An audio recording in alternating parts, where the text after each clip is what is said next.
Hallo, Servus und herzlich willkommen zu einer neuen Ausgabe von ProbierTV, dem Video-Channel bei Probier.at, dem Blog über Craft Beer.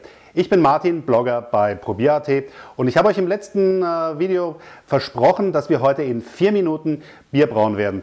Das klingt jetzt erstmal sehr ungewöhnlich, aber ich erkläre euch gleich, was es damit auf sich hat. Bierbrauen braucht normalerweise relativ lange. Und das Ergebnis dann besteht zu 96% aus Wasser. Das klingt erstmal negativ, ist es auch, wenn ihr das Ganze auf einen Berg hochschleppen müsst, um auf dem Gipfel dann auf eure Wanderung anzustoßen. Das dachte sich wohl auch ein Amerikaner, Pat Tetera, der kommt aus Colorado, da gibt es die Rocky Mountains und bei seinen Touren in die Rocky Mountains, da war das für ihn immer ein bisschen anstrengend, wenn er dann oben alleine oder mit Freunden mit einem Bier anstoßen wollte. Können wir alle gut nachvollziehen. Er hat allerdings einen Getränkehandel gehabt, wo er auch schon Getränkekonzentrate gehabt hat. Für Limonade, für Cola, diese Dinge, die wir auch von zu Hause kennen, SodaStream, wo man dann mit Kohlensäure da seine Getränke macht. Er hat sich jetzt aber gedacht, hey, das Ganze muss auch irgendwie mit Bier gehen. Und er hat seine Carbonator Bottle, die eigentlich für alle Getränke eingesetzt wird. Die schaut nämlich so aus. Versucht mit einem Bierkonzentrat zu füllen und er hat sich dabei nicht wirklich leicht gemacht. Er hat tatsächlich Bierkonzentrate entwickelt und das erste, was er dort gemacht hat, das war ein Pale Ale und danach hat er dann noch ein Black IPA entwickelt. Also Bierstile, die jetzt vielleicht nicht zu den einfachsten gehören, wenn man so einen Plan verfolgt. Was brauchen wir noch? Wie gesagt, außer diesem Bierkonzentrat, es gibt noch einen Aktivator. Dieser Aktivator ist letztendlich nichts anderes als die CO2 erzeugende Instanz und das Ganze besteht aus Zitronensäure und Natriumbicarbonat. Wie das genau zu CO2 wird, das fragt am besten eure Kinder, die können euch das aus dem Chemieunterricht erzählen. Ich zeige euch jetzt, wie man mit diesen ganzen Zutaten hier Bier macht. Das Ganze fängt erstmal damit an, dass man diese Flasche hier vorbereiten muss. Man nimmt diese orangene Kappe hinaus und in den Behälter füllt man erstmal eine kleinere Menge Wasser rein, verschließt das Ganze wieder, dreht es um und entlüftet das. Ihr seht, hier steigen Kohlensäureblasen auf und die wollen wir, wie gesagt, hier heraus haben. Ich werde jetzt hier ein bisschen mehr Platz haben, räume ich das Ganze mal weg, was wir jetzt für das Bier nicht brauchen. So. Flasche ist jetzt vorbereitet, jetzt geht es daran, die Kohlensäure vorzubereiten. Dazu nehme ich dieses Päckchen, das besteht wie gesagt aus Zitronensäure und Natriumbicarbonat. Die schneide ich auf und mache nichts anderes, als den Inhalt in diese orangene Kapsel zu entleeren.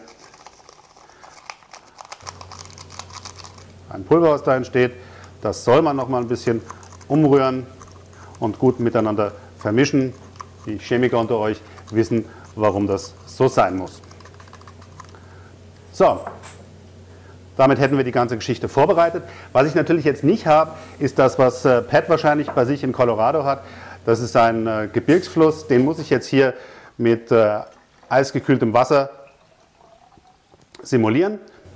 Fülle meine Flasche damit voll und jetzt kommt der magische Augenblick. Jetzt kommt das Bierkonzentrat dazu. Und ich fülle das jetzt hier rein. Hat natürlich die Farbe schon von Bier, aber das allein heißt ja noch überhaupt nichts. Wir wollen auch nicht, dass da irgendwas verloren geht. So, bis auf den letzten Tropfen geht es da rein. Ich weiß nicht, ob wir gut in der Zeit liegen, aber wir bringen jetzt diese Kappe hier drauf. Und jetzt kommt ein Vorgang, der muss dann relativ zügig und auch koordiniert ablaufen. Wir fluten jetzt erstmal dieses Pulver mit Wasser und fangen dann an, diese Flasche zu schütteln. Öffnen Sie, dabei kommt immer wieder etwas Kohlensäure hinaus. Schließen Sie wieder und schütteln wieder 2 Sekunden. Halten den Hebel unten. Öffnen ihn für 1 Sekunde, schließen ihn für 1 Sekunde und schütteln wieder für 2 Sekunden. Das Ganze machen wir jetzt laut Anleitung so ungefähr 1 bis 1,5 Minuten.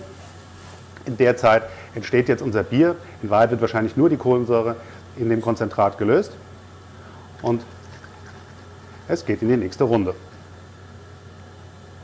Was man aber jetzt schon merkt ist, das Gewicht, das man hier in der Hand hält, ist nichts, was man unbedingt auf einen Berg mit nach oben schleppen will. Insofern rein gewichtsmäßig scheint das Ganze schon durchaus Sinn zu machen. So, jetzt haben wir die 1,5 Minuten ungefähr hinter uns. Jetzt soll man das Ganze noch einmal offen stehen lassen, soll sich das Ganze ein bisschen beruhigen lassen, um es dann in ein Glas einzuschenken. Ich habe mir dafür ein Glas ausgesucht, wo ich glaube, dass das sehr, sehr gut passen wird. Das Ganze hat ja so ein bisschen was von Zauberei und Günther, ich hoffe, du wirst es mir verzeihen, wir nehmen ein Glas von der Bierzauberei. Ich glaube, das passt thematisch extrem gut heute. Wir müssen noch ein bisschen warten jetzt, bis sich das Ganze ein bisschen entspannt hat und ein bisschen zur Ruhe gekommen ist. Aber wir sehen schon, farblich ist das ein schönes, tiefes Kupfer, Bernsteinfarben. Oben der Schaum ist jetzt nicht so intensiv, wie wir den uns vielleicht bei einem normalen Bier gewünscht hätten. Aber grundsätzlich farblich macht das ganze Ding schon einen sehr, sehr guten Eindruck und es schaut schon sehr, sehr nach Bier aus. Wenn wir jetzt noch ein bisschen warten, verschließen wir das Ganze wieder und öffnen die Flasche. Ah, es zischt schon sehr, sehr gewaltig. Das klingt schon eher nach Bier. So, und wir schenken das Ganze ein.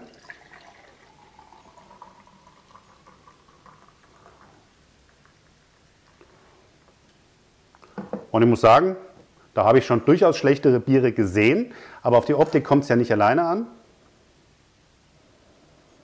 Hat eine sehr, sehr fruchtige Nase, wie wir das vom Pale Ale auch erwartet hätten.